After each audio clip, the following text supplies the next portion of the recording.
1940 жылдың 2 қазанында қуатты жүйе, білікті жұмысшы кадрларды даярлау жүйесі қалыптасты. Осы жылдар ішінде кәсіптік техникалық оқу орындары қабырғасынан жүздеген мың маман даярланды. Маңғыстаудың кәсіптік техникалық білімі өңір үшін өте көп еңбек етті. Бұл еңбегі баға жетпес. 80 жыл ұзақ мерзім. Осы кезеңде қанша оқиға болды. Бір нәрсе ұмытылып кетсе, көп нәрсе жадымызда қалды және тарихқа айналды.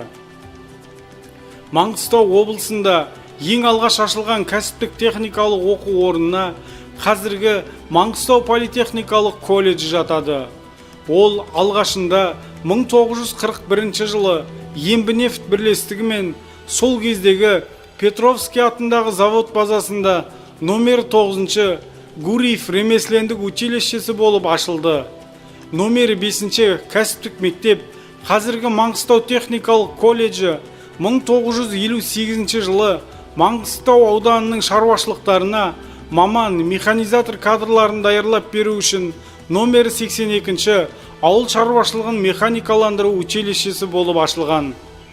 Номері 3 кәсіптік мектеп, қазіргі Жаңаөзен қызмет көрсету және жаңа технологиялар колледжі 1967 жылдың мамыр айында КСРО министрлер кеңесінің бұйрығымен Ералиев ауданында номер 162 қалалық кәсіптік техникалық училищесі болып ашылған. 70 жылдары біздің қала заманауи бола бастады. Сондықтан жас, білікті жұмысшыларды даярлау сапасын арттыру қажеттілігі туындады. Бұл жас мамандарды даярлауды жаңа оқу жоспарлары бойынша электротехника, радиоэлектроника, материалдарға төзімділік, эстетикалық тәрбие, әлеуметтік зерттеулер, арнайы технологиялар және құрылыс сызбалары және басқалар сияқты пәндерді оқып үйрену керек дегенді білдіреді. Сол жылдары өңірімізде Маңғыстау энергетикалық колледжі құрылды. 1976 жылы Гурьев медициналық училищесінің Форт Шевченко филиалы, қазіргі Мейірбике колледжі ашылды. Маңғыстау гуманитарлық колледжі 1983 жылы Маңғышлақ педагогикалық училищесі болып ашылады. 1991 жылы Маңғыстау педагогикалық колледжі, ал 1997 жылдан бастап Маңғыстау гуманитарлық колледжі мәртебесін алып, облыстағы мектепке дейінгі және жалпы білім беретін мектептерді педагог кадрлармен қамтамасыз етіп келе жатқан бірден-бір оқу орны.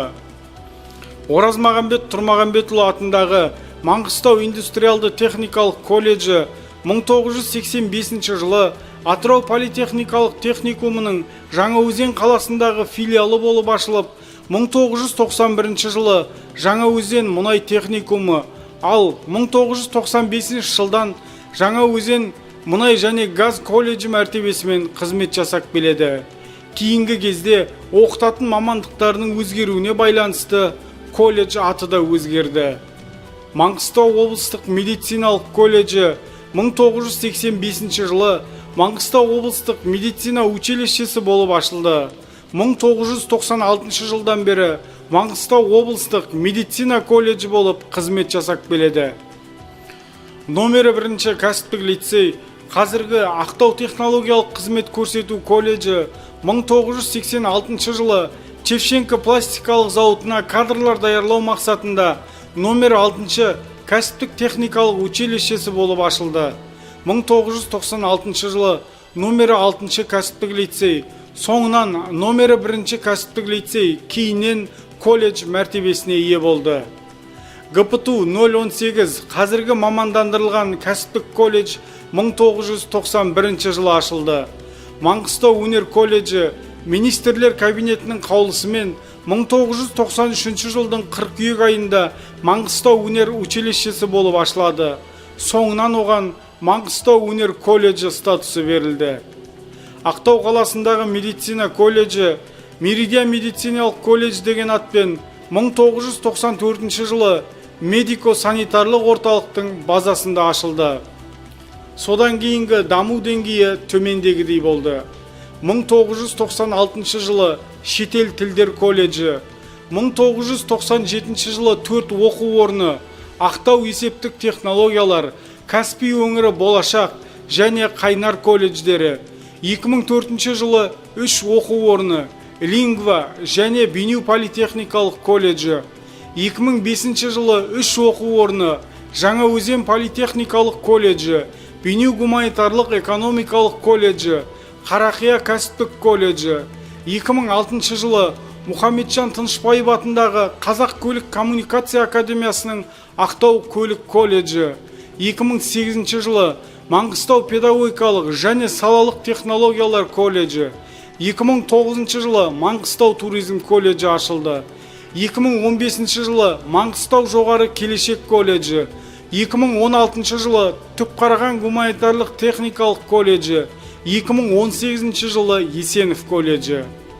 Бүгінгі таңда облысымызда 27 кәсіптік техникалық білім беру ұйымдары қызмет істейді. Техникалық және кәсіптік білім берудің мерейтойы бұл тарихи кезең ғана емес, ол артқа қарап өткен жолды еске түсіруге, колледж ғимаратында парасатты, мейірімді және елеулі үлес қосқандарды жақсы сөзбен еске алуға мүмкіндік береді. Бұлар құрметті педагогикалық еңбек ардагерлері. Бұл біздің педагогикалық қоғамдастықтың алтын қоры.